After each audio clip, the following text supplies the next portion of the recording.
All right, friends, welcome. Good morning to all of you, afternoon, evening, wherever you are in the world.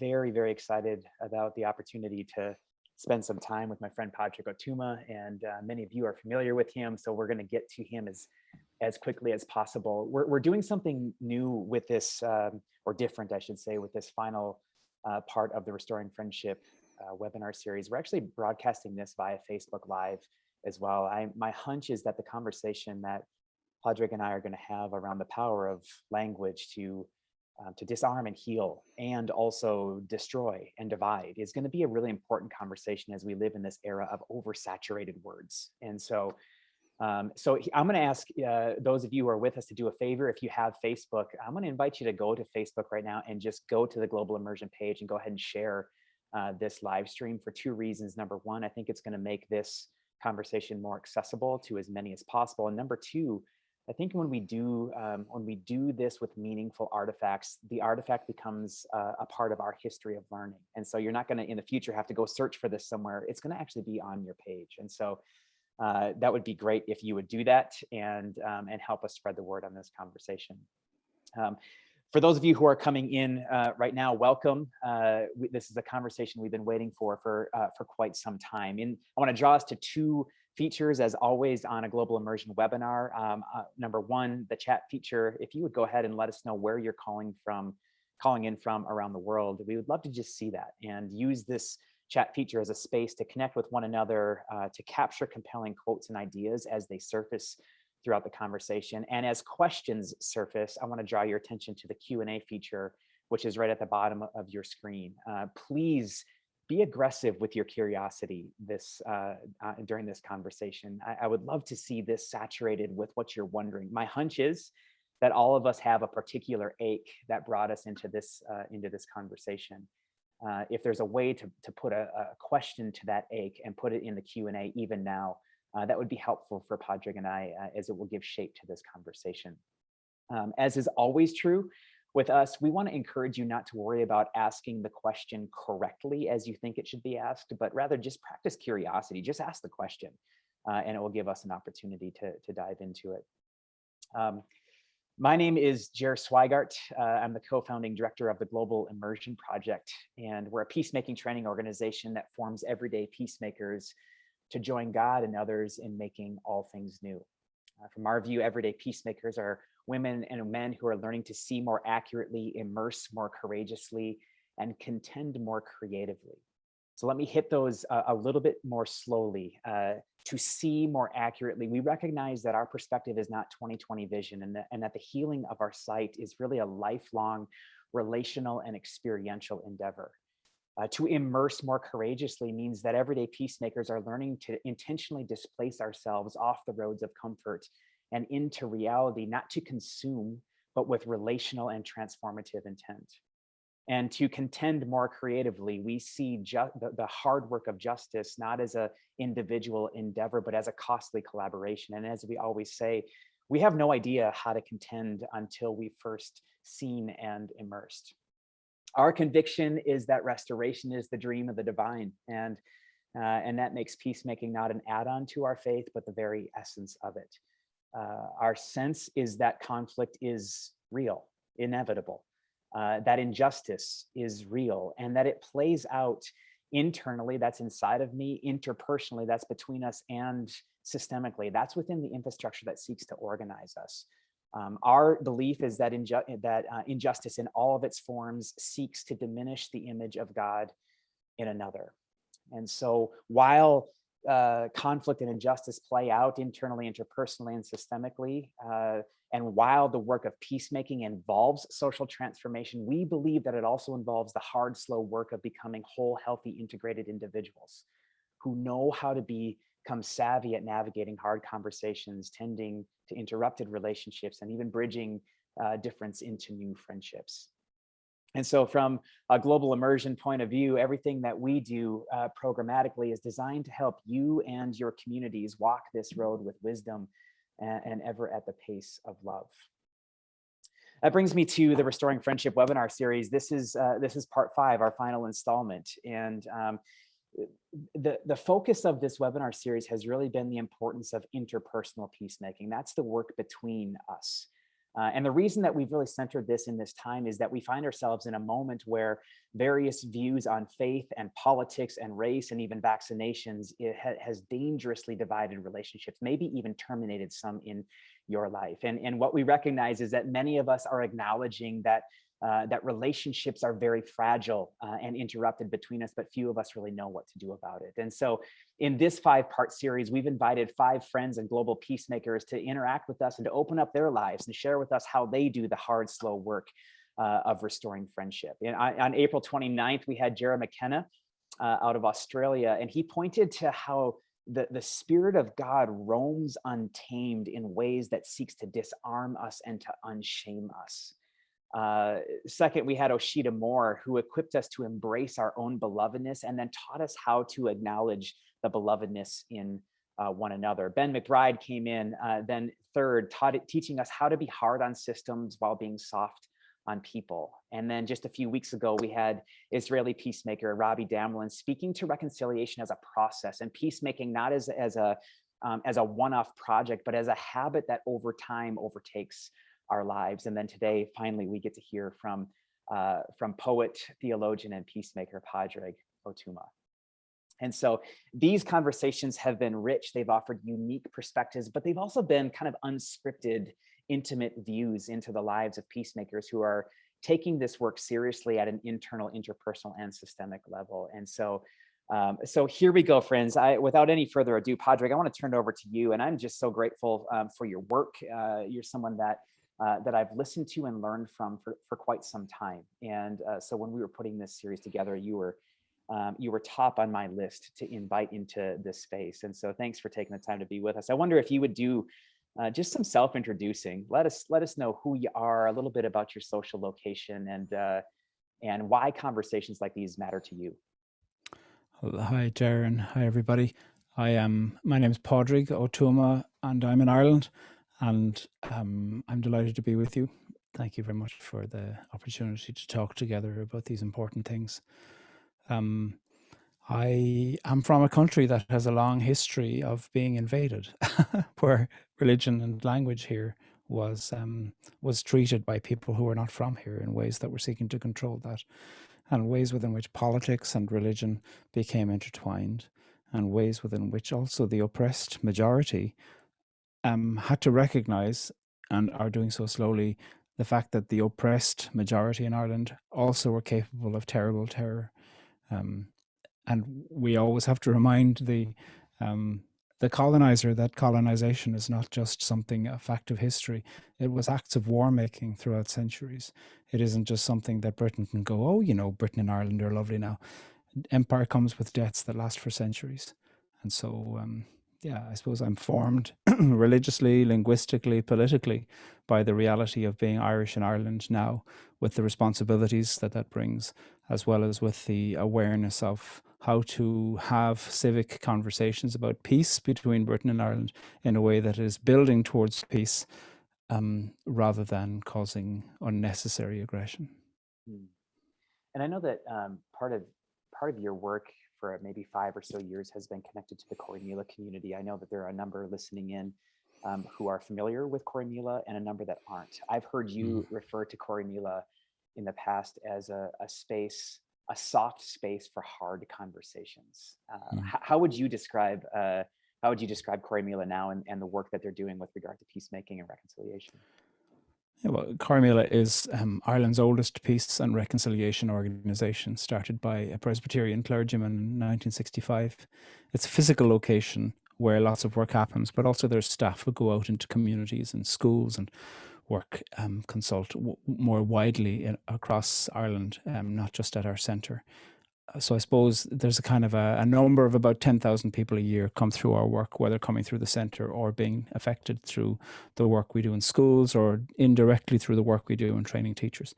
And the aim really is to find ways to have difficult conversations about the things that divide us, and to look at what are the skills involved in making a difficult conversation creative. It isn't to say the difficult conversation is ever going to be easy, And we're also not interested in people agreeing with each other necessarily, because peace isn't only built when people agree with each other. In fact, some of the most necessary areas of peace is where people won't and don't agree with each other. And if we are only imagining that peace can be built on common ground, well, then we're screwed. Mm. So the hope really is that we can find ways where people can feel equipped and creative and confident in that mix between interpersonal warmth as well as the capacity to ask questions that you might not have thought you could ask of the person who's in front of you. So yeah, I came on as poet in residence at Corrymeela in about 2005 and was officially at times, unofficially at times, paid sometimes, volunteer and other times, poet in residence associated with Corrymeela for about 9 years. And then from 2014 to 2019, I led Corrymeela. So, and I'm still a member. So Yeah. And give us a little update on how you're spending your life now. in poetry. So, I mean, poetry is my first love, really. I suppose I'm particularly interested in language, and poetry for me is the most exciting exploration of language. I mean, poetry, conflict, and theology for me are all explorations of language. So I work with On Being and present the Poetry Unbound podcast, which there's 2 seasons a year, and where we take a single poem and do a deep dive into a single poem, not just for poets, but for anybody who thinks, oh, I'd like to like poetry, but maybe I'm not sure how, or I enjoyed the poetry I studied, but I wouldn't know where to begin now. So this podcast is a support in that way by taking a single poem and taking a deep dive into it. I'm also theologian on staff with On Being. I do a little bit of work with the L'Arche community. I'm continuing with Corrymeela as a member and various project involvements there. I'm doing a PhD in poetry and theology. Yeah, so just this or that, hey? Just a few things. Just a few things. One last thing, the form of introduction, and we're going to have friends. We're going to have resources for all of these endeavors that Pádraig is talking about right now. For you to access, but you've also recently released a book that you and I got to chat about last Friday. Talk to us a little bit about Borders and Belonging. Well, in 2016, the UK government held a thing called the Brexit referendum, and that was to decide whether or not the United Kingdom would or wouldn't remain part of the European Union. And that set about a whole series of crises for people in England, Scotland and Wales, but particularly for people in Ireland in a very particular way, because the peace agreement in Ireland 23 years ago was built on an understanding of both jurisdictions in Ireland, the Republic and the North, both jurisdictions being undergirded by European law, European Union law, and so that suddenly that's being taken away. The question as to where a border goes, how do you control animal crossing? How do you control trade and dairy? And none of these things had been decided in advance of the referendum, because Britain doesn't have rules about referendum, holding referenda, because their constitution isn't set up for that. So therefore they could hold something for which they had no structure. But we in Ireland knew that it was going to be chaotic. And because it passed, it's been even more chaotic. And it became really clear that one of the things we needed to do was to talk about borders and to talk about belonging.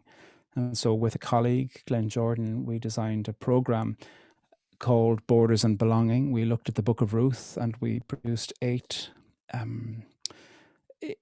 discussion guides, really, for helping communities of faith look at questions to do with borders and belonging, whether that's Irishness, Scottishness, Englishness, Britishness, Welshness, whatever, or through the lens of the Book of Ruth. And then we published that as a book. It came out just earlier on this year, called Borders and Belonging.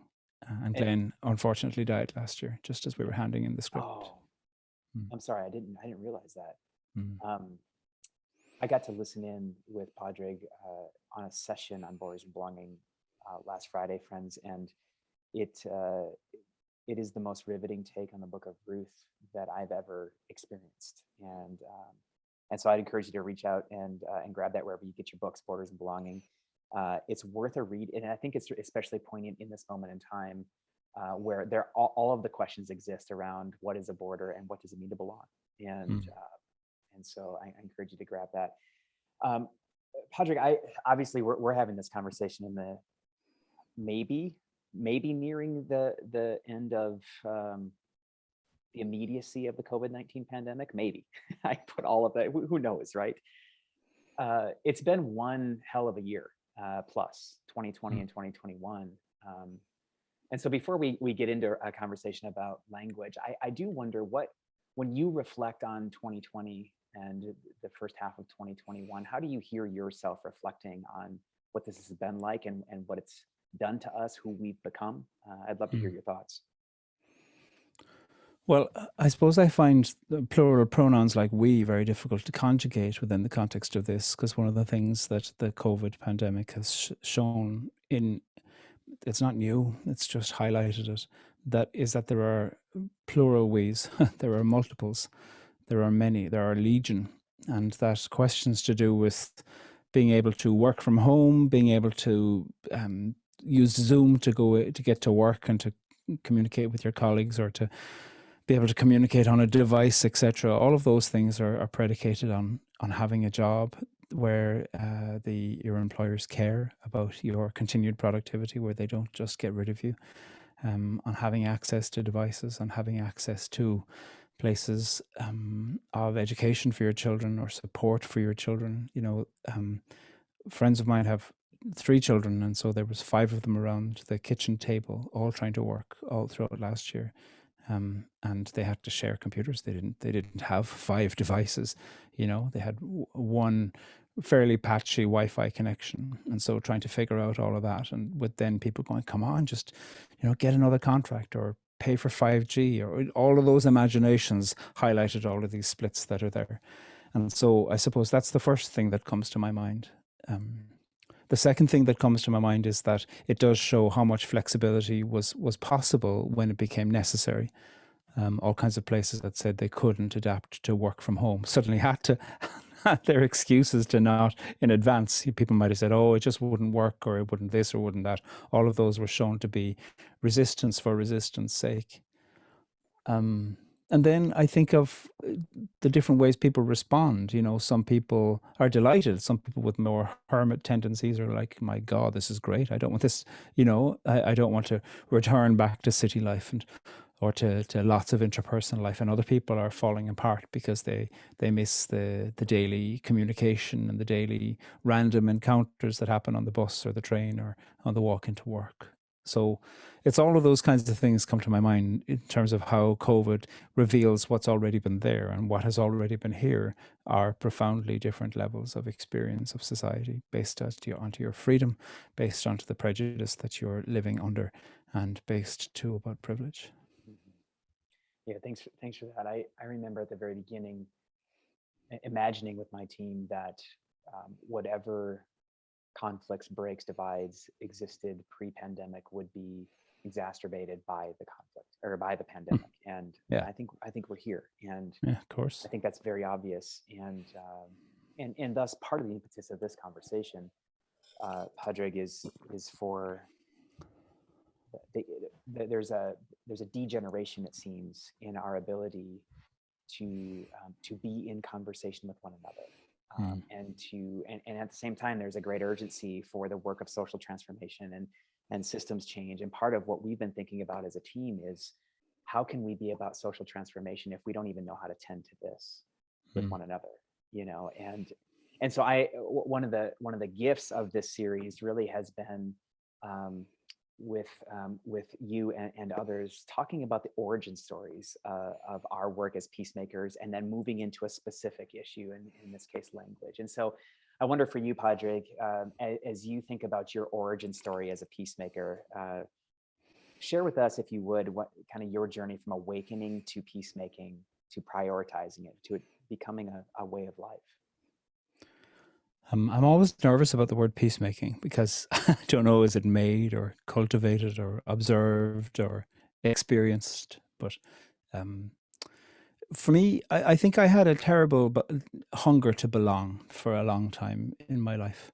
And I directed that hunger to belong towards friends. I mean, I'm not saying that was a wrong thing to do. This isn't a story that kind of says, "And then I realized I belong to God." I don't believe in that binary. But so I directed it towards friends, and then I also was directing it towards poetry, I suppose, as well as directing it towards religion, and especially towards religion. I'm Catholic and was very interested in ecumenical endeavors, especially those are so important in Ireland, especially all across Ireland, the capacity for people of Catholic and Protestant points of view and belongings to find ways to communicate with each other. And I'm gay, and I had kept that as a secret for so much of my life, up until my 20s, really. And I suppose I was desperately looking quietly for a message to say you're okay from religion. And of course, I got exactly the opposite message. I got a message to say you're not okay, you're devilish, you've got terrible things wrong with you. At the same time, I was hanging around with a lot of evangelicals who were saying, you're kind of devilish because you're Catholic. And I was like, dear God in heaven, I'm doubly devilish, Doubly a devilish. gay Catholic. And then at the same time, I was hanging around with Catholics who were like, isn't it great that you're hanging out with all those evangelicals? You can bring them back to the mother church at some point in the future. So I often felt in between things. And I had no desire to be a bridge within the context of that. I just wanted to belong. I probably have a bone in my body that has a dangerous capacity to overbelong. And I think maybe other people are like that too. But one of the complications of my life is that despite that, I've never found a place where I can. The violence towards me from formal religions, being a gay man, eventually after years just became too much. I just thought, screw it, I'm uninterested in pretending that this has anything to do with religion. And I began to gain more confidence in speaking and gain more confidence to speak to people who said terrible things rather than waiting for somebody who was pretty safe. I kind of hoped that heterosexual people in the room would speak up, but they didn't. And so I began to think, well, I actually am going to suffer for this, but I have to say it anyway.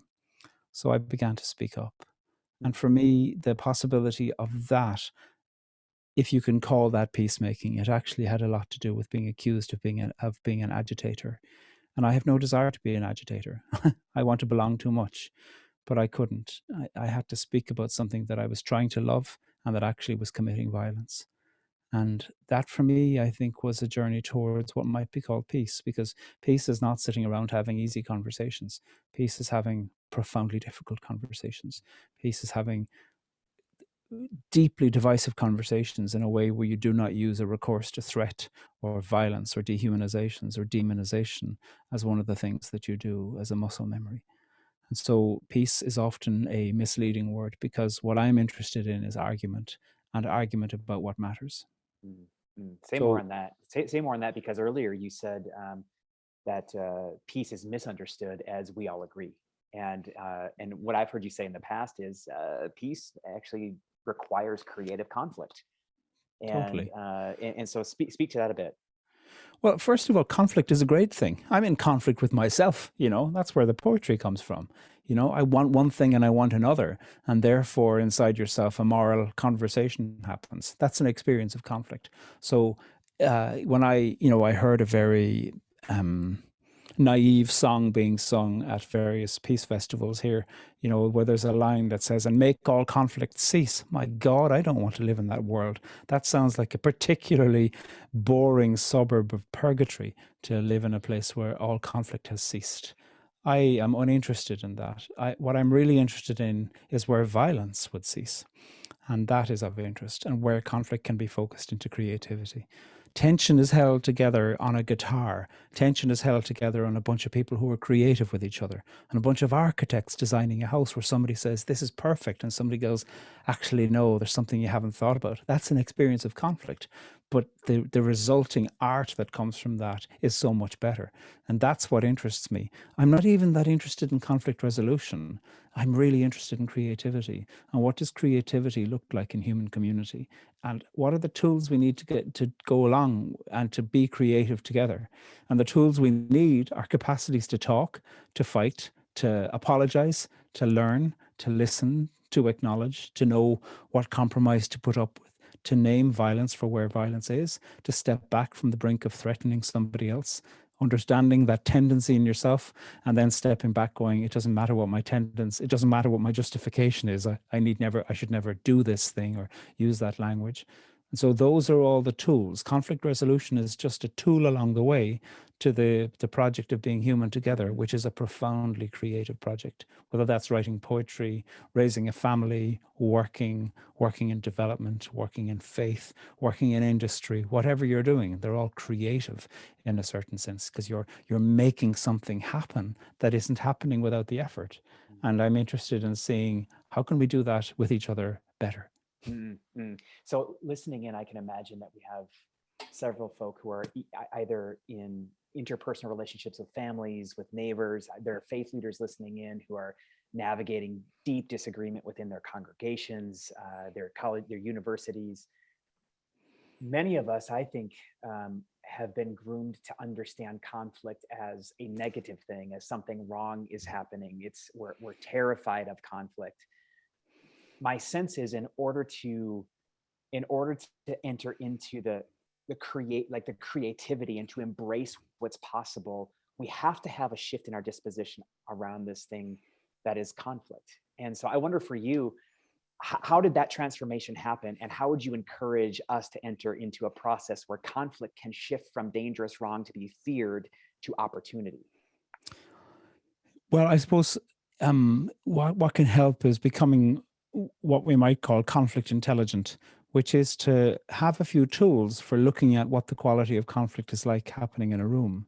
And that isn't always that straightforward, because I might say, my God, that person over there is being so aggressive. And they might go, no, I'm just being Italian. And then suddenly we realize that we've got a culture thing happening. They might just go, I'm being excited actually by me being amplified. I want you to be amplified. And I might think they're shouting when actually they're not, etc. Or somebody might be saying nothing, and I might think, my God, they're so peaceful, when actually they're a small volcano of resentment waiting to explode. And so all of these things can be happening all at once. And so the question really is how do we talk together about the experience that's going on? And that requires those people who are naturally assertive to find ways where they don't just assume that their assertion is the best way. It also requires those people who are naturally cooperative to begin to speak when they have wisdom, because cooperative people have a lot of information. And the question is do you share it or do you hold it back? How do we create an environment where there can be a wiser way to speak with each other? How do we begin to plot that? And then also to begin to ask the question about saying, well, look, everybody here agreed with each other. We all talked. Then you might need to develop the skill of going, yeah, but who isn't here? And maybe they're not here because we've created a situation where they know they're not welcome, or they know they'll be shamed or shunned or ignored, etc. So it isn't just about the room that's there. It's looking at who's in the room, and have we set up the room? Like literally, is the room above at the top of some stairs? Have we automatically said no wheelchair user is welcome here, etc.? How have we created a situation where there can be a possibility of talking together, and where we begin to be able to create a bit of a map about what the dynamics of communication and decision making are?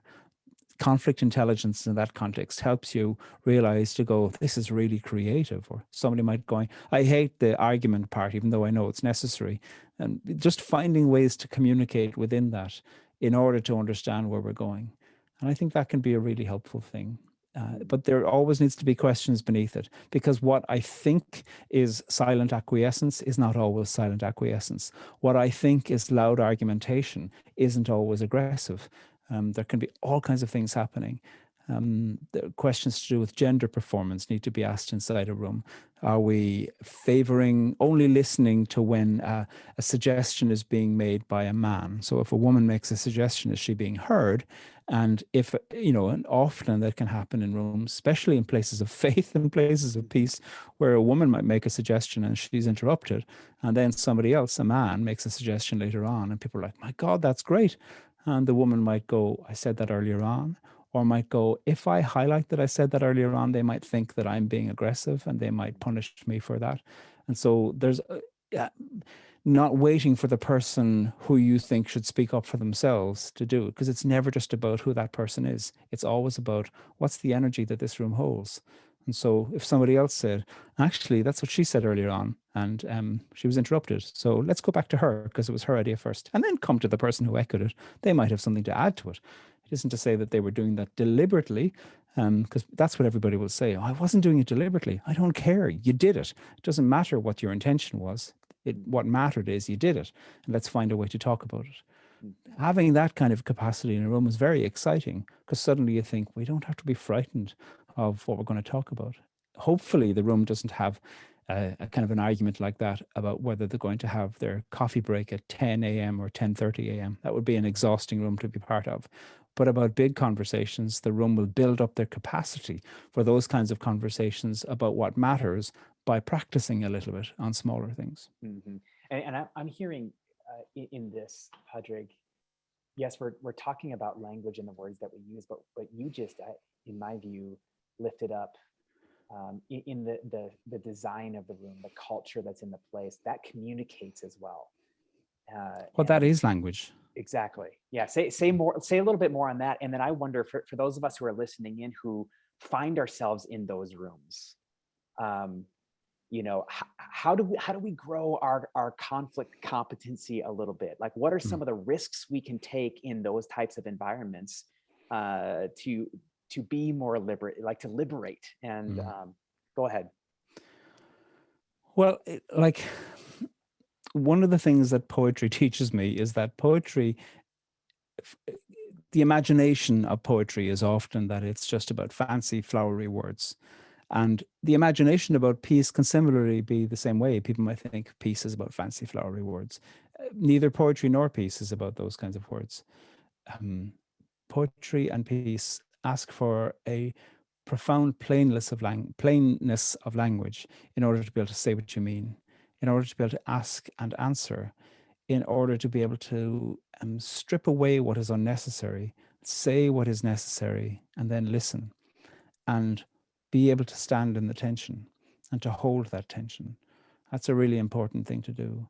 One of the reasons I don't always like the poetry of the Psalms is that you'll have a psalmist saying, this is terrible and this is terrible. I've got 5 enemies here and 20 enemies there, and the mouth of the earth yawns open to swallow me. And then there's this line at the end that will say, but I will praise you, O Lord. And I think there can be an idea in places of faith and in certain forms of perhaps more early poetry to think if I'm describing something difficult, I have to resolve it at the end. You don't actually. Mm, People are already living with the unresolved nature of the thing. And so the question might be, let's just describe it. What do you see? Without trying to colonize it into meaning or safety, because maybe it actually needs to be dismantled rather than, rather than made friends with. So that I think is a really important thing to think about when it comes to language. That language is present in the plainness of words and the plainness of the things we speak. Now, that is not an excuse to be an asshole. I'm not saying that people should just therefore be offensive. I'm uninterested in that either, because that too is a laziness of language. I see that Jeff has mentioned in the comments that peace is not avoiding conflict; it's more avoiding violence. I would use a stronger word for violence than avoiding violence. I would say that it's addressing violence or dismantling violence or um, critiquing and scrutinizing and moving away from violence. I'm sure you meant all of those things in how you described avoiding violence, Jeff, but I would push it a little bit to be a bit more specific about how it is that we address violence. For people who wish to learn this a little bit, I suppose one of the things you can do is to think of all the rooms that I'm part of, what's a room where we can take a little bit of a step together? You know, if you're working with a boss who is the world's most insecure person, or you think they are, that may not be a situation where that's going to be a great room for experimentation in terms of trying to learn. Um, if you are a boss and you are known to be particularly assertive in a great way, but where people just know, look, it's your way or the highway, you probably will not find it the easiest to say, let's be really creative, because you've probably built up a reputation where people know you're not interested in listening, even if you say you are. And so I suppose the question for me is, where is a room in your life where this kind of conflict intelligence does work, where there's a bit of fluidity in terms of how things can go back and forth? And to see in that room, if you can say, can we try some things together? Can we learn? Some people might need to increase their capacity for voicing their points of view, or for engaging in compromise, or for asking questions about systemic power, or looking at questions of consequence. There's all kinds of courses you can do. Most major cities will have a mediation organization that probably have an introduction to conflict. Peter Coleman has the most extraordinary new book out from Columbia University Press in the United States, which is about conflict. I'll give you the name of it at the end. I forget it for a moment. It's the most brilliant public-facing book. He's a professor of conflict resolution and cooperation. And it is such a helpful thing. Read that book with some friends, and see what happens. Where do you think, oh, I'm excited by that, or I'm intimidated by that? And then just think, where can I safely practice this? And the more you begin to safely practice, the more you realize, actually, I have a bit more confidence to try this in other places. So much so, like, I had a boss years ago in a very religious context who used to say, we've got a decision in front of us, and I want everybody to pray over the next 2 minutes of silence.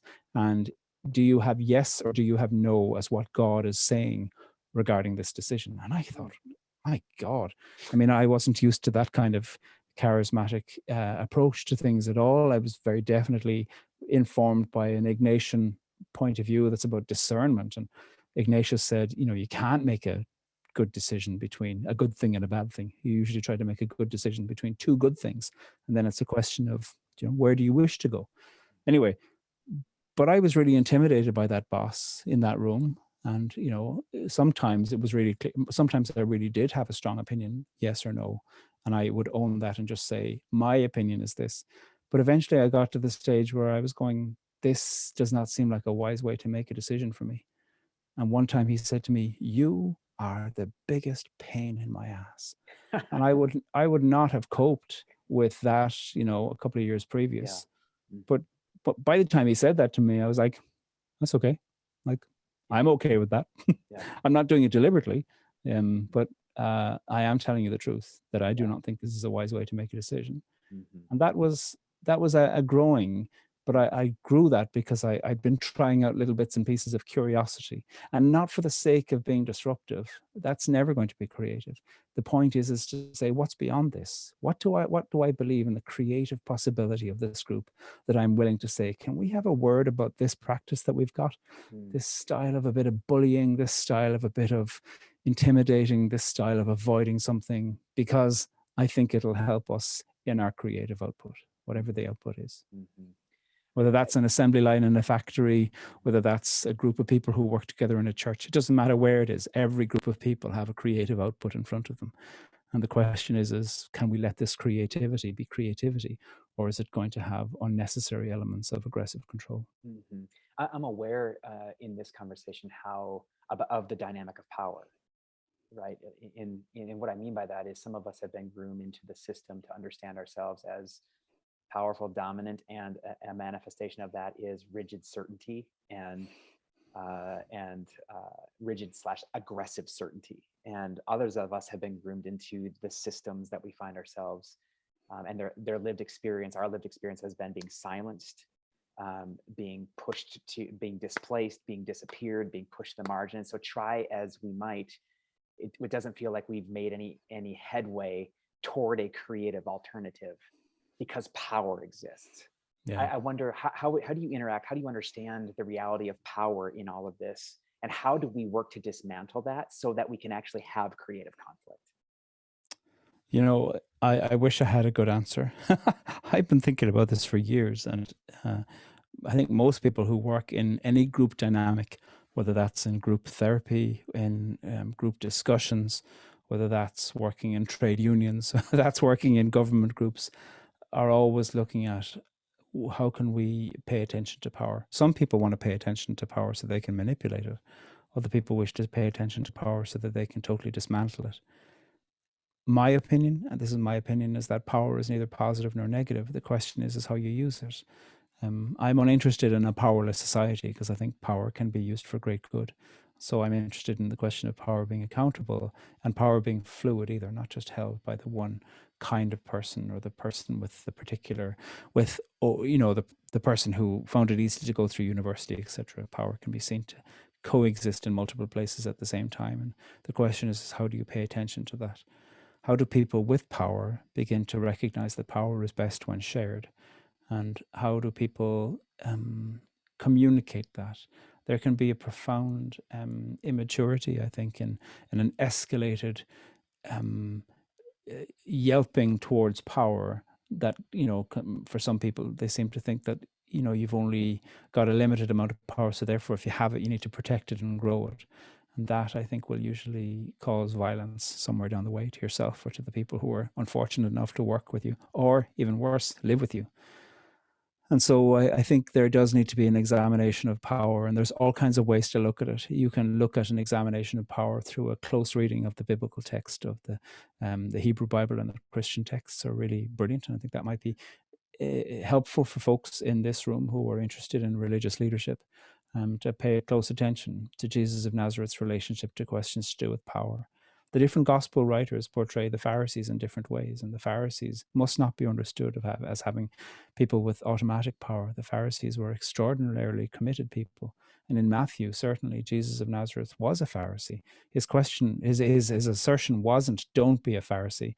His assertion was, be a better one. And so there's a thing that we need to pay attention to about Jesus of Nazareth's relationship to power. He was not afraid of conflict. He was pretty uninterested in mediating at times because he was really interested in asserting certain things. I think John A. Powell's question about who decides, who wins, who pays, those are three questions that he uses. He's a constitutional scholar from the United States, and he asks three questions of power: who decides, who wins, who pays. And I think those are three very, very insightful questions to ask. And if the answer to all of those things is very predictable, well, that's probably really worthwhile having some accountability for that power, having an outside power. When it comes to the police in the north of Ireland where I live, the police here are considered to be the most accountable police service in the whole world. They're called a police service here rather than a force anymore. That was changed. And they were fundamentally reformed as part of the process of leading us to a peace agreement. And the police here are policed, and that is not to the detriment of the police. There is an independent office called the Ombudsman's Office that polices the police and are there to be independent scrutinizers and arbiters of the question of policing. And that is by no means perfect, but it's pretty good. I recommend to other places where police are not policed, because that is only going to increase the possibility for safety. We understand that. Maybe a little bit more paperwork and red tape. That's okay. Paperwork and red tape are not the devil. It's a pain in the ass, but we all have to do it. And so there's ways within which I think it can be really worthwhile to use your imagination to think about how a scrutiny of power is worthwhile trying. I worked with an organization once that had been really keen to be seen as a feminist organization, but actually most of the committees of the organization had men as the chairs of the committees. Nobody was paid in this context; it was all voluntary.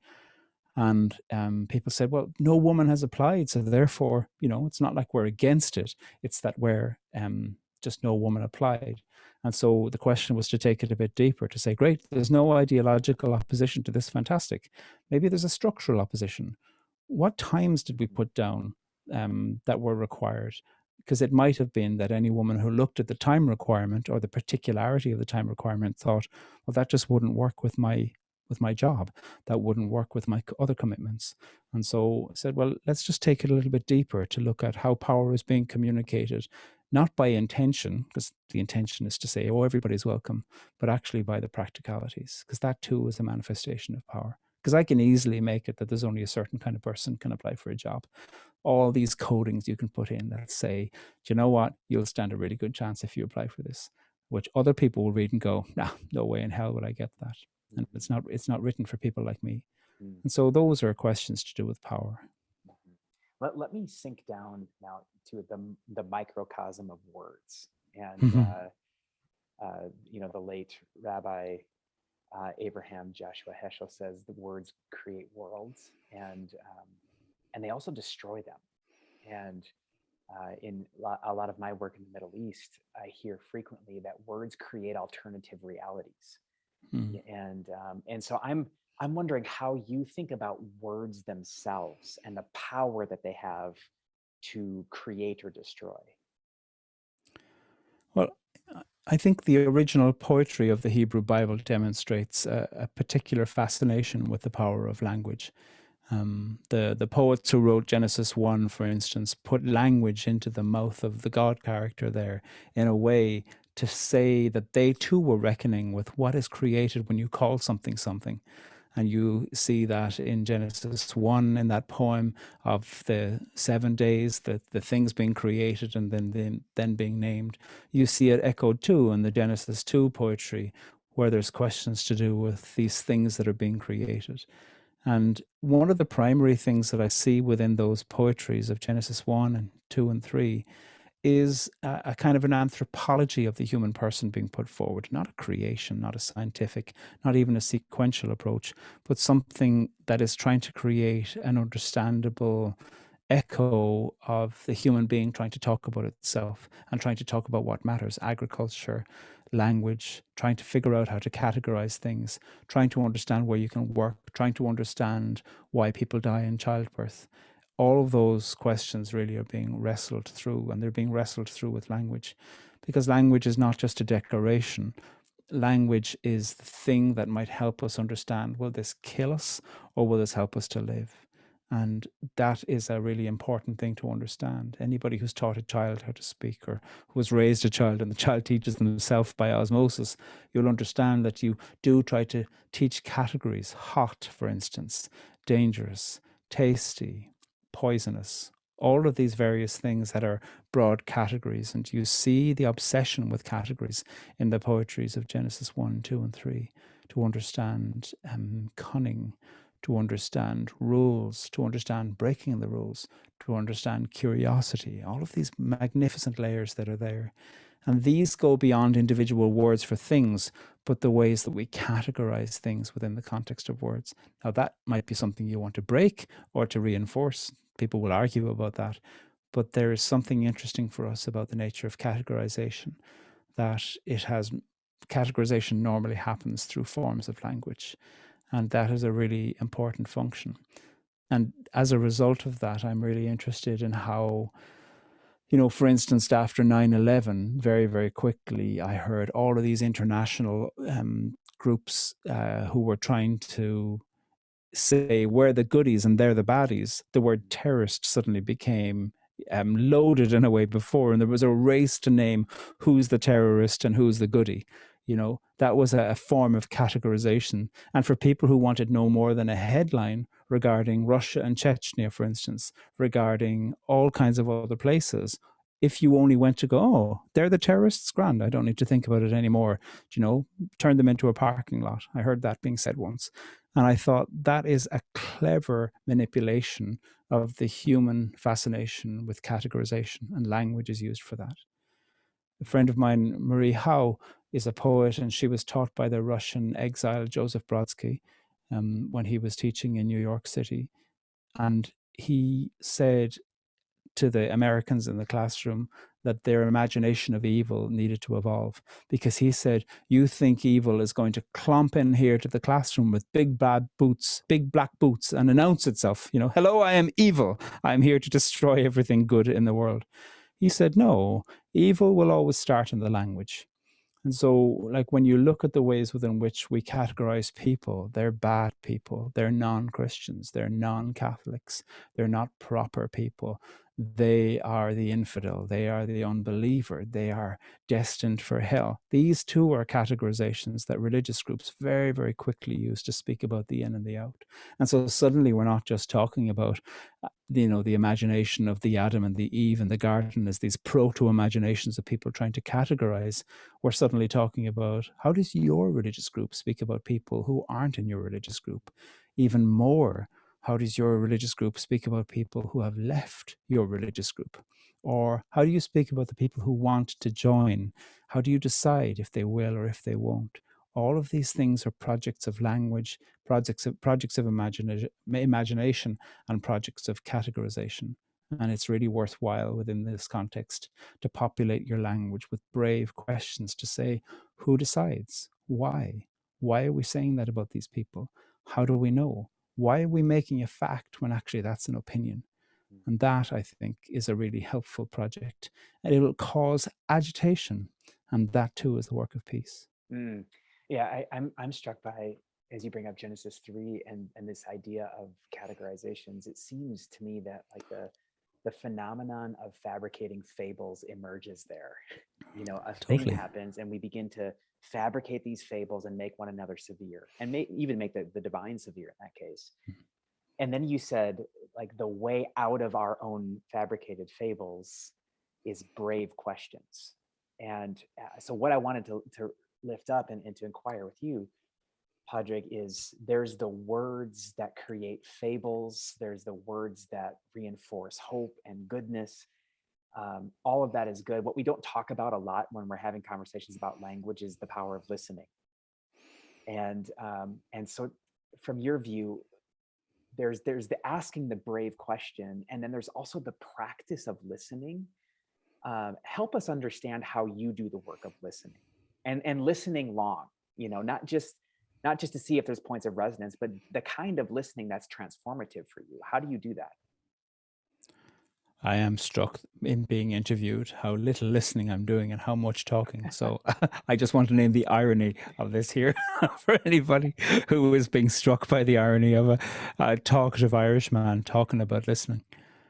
Um, I suppose listening in a context where I'm mediating a conflict or where I'm in a conflict can be a very difficult thing.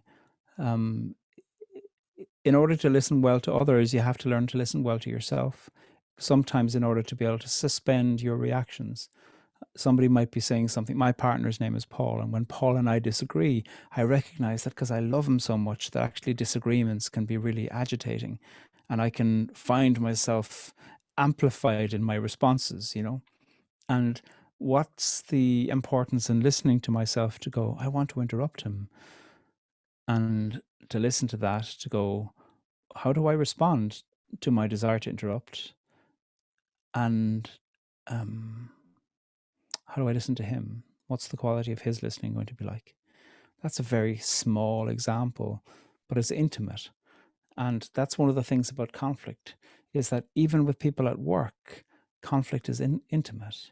Even with somebody who's being an idiot on the bus to work, conflict is intimate because you feel like your personhood is being violated sometimes, even with a small conflict, never mind a large one. And so as a result of that, I think it can be really important to pay attention to the intimacy of your experience of conflict. If you're being put in on safety, well, then to find a way out of that. But in a situation where your body is telling you you're in unsafety, when actually you're just arguing with your spouse or your best friend or your sibling or your child or your colleague, and you need to go, I need to not interrupt. I'm not unsafe. My body's just in a flight mode or a fight mode. I need to find a way to listen to that in order to be able to hear them.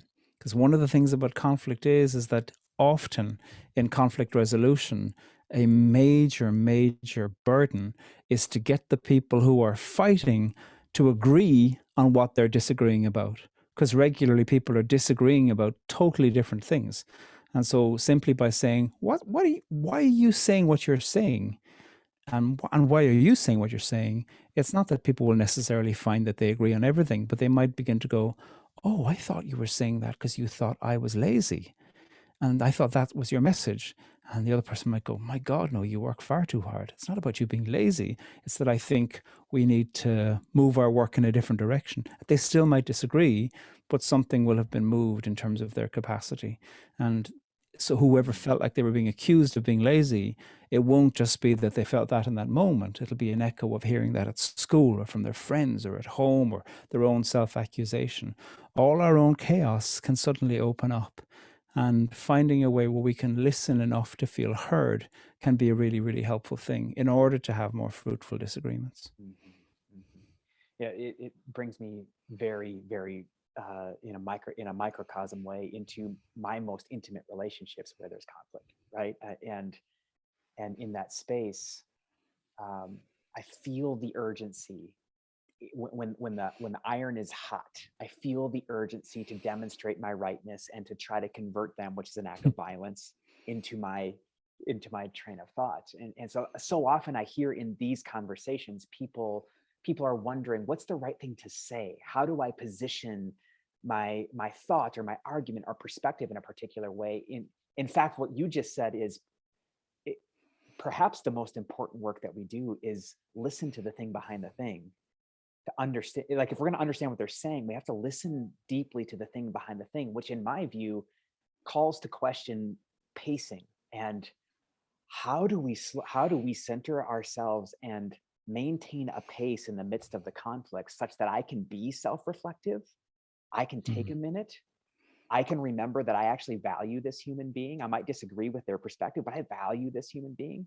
Yeah. So speaking very practically, Pádraig, in the pace and the rhythm of a conversation, how do you do that kind of work? What's it that like will for be you? that will be very individual, because that's cultural too.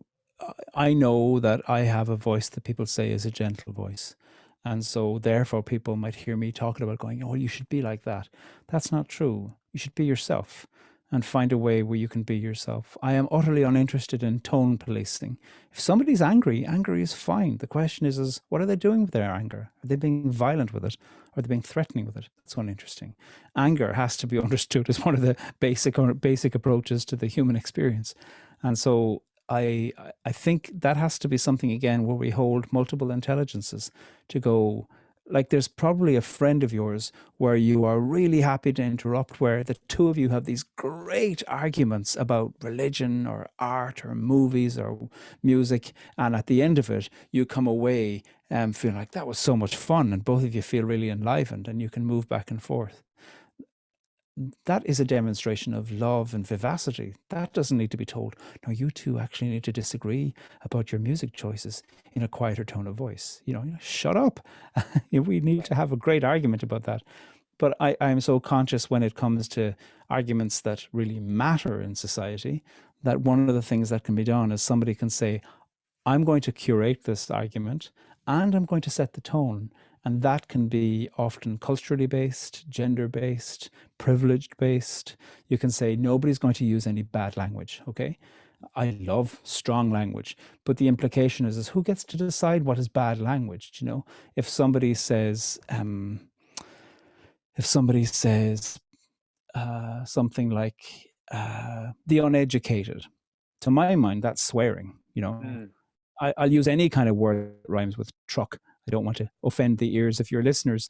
But talking about the uneducated, to my mind, is phenomenally terrible language, bad language. And so who gets to decide that? Just because they're not so-called swearing or cursing, or however you describe it. You can tone police in a way that is actually about privileging a certain manifestation of culture. And so the question is how can we have the babble of all of this together, and still in the middle of that understand that there is the possibility of spirit and chaos having something creative to say to each other. That's so good. Friends, we're going to go just a couple minutes late because I want to get to a question. I want to hit a couple of next steps, and then I'm hoping that Pádraig will close us down with a piece of poetry. And I'll introduce a bit of conflict. I've got a meeting starting this very minute. Yeah. Shoot. Okay. So okay. I can be 2 minutes late for it, but no more. Okay, great. Let me hit just for those of you who are listening, and we're going to do a quick. We'll do a follow up that's going to have all the resources from this. And including a live follow-up debrief that's going to happen on July the 13th that I'm going to host. And friends, these are the moments where we go from learning about the things to connecting with one another and then moving into transformation. And so you can find access to register for that live debrief right here in our link tree. And so watch for that follow-up email that's coming at you in the next probably 24 hours or so. Pádraig, there's one question from Adriana that I just think is really great. She says, has there been a degeneration of our capacity to have conversations, Or has the number, nature, and type of voices who are now speaking increased and gotten louder, and as a result has revealed a need to adjust for those who have always conversed together? How would you interact with that? I'm always anxious about anything that implies that there's anything particularly special about today. Um, like recently, I read the Epic of Gilgamesh, which is a 4,000-year-old Babylonian text where there is a despot of a character called Gilgamesh, and the gods decide to punish him by giving him a best friend, grief, and a midlife crisis. It's the most extraordinarily contemporary question about dismantling a certain performance of male addictive power. And that's 4,000 years old. So I suppose I am fairly uninterested in thinking that there's anything new today.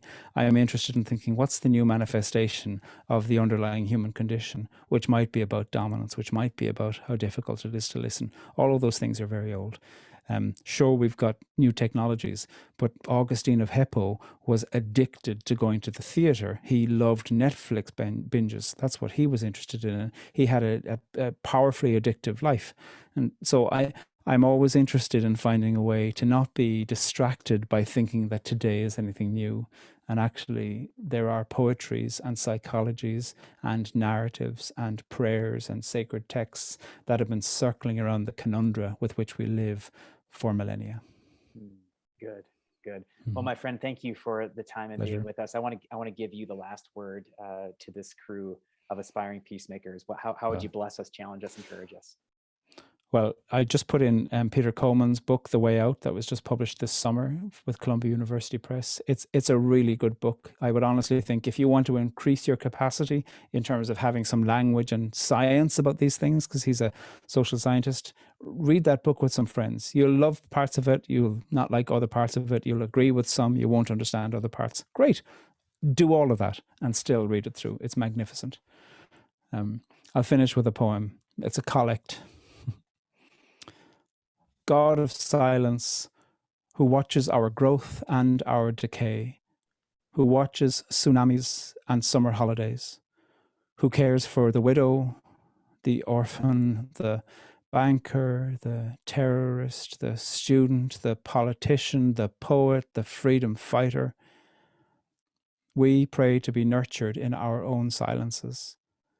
We pray that we might find in those silences truth, compassion, fatigue, and hearing. Because you see all and are often silent. And we need to hope that you are not inattentive to our needs. Amen. Amen. Thanks, Pádraig. Nice to be with you. All the best, everybody.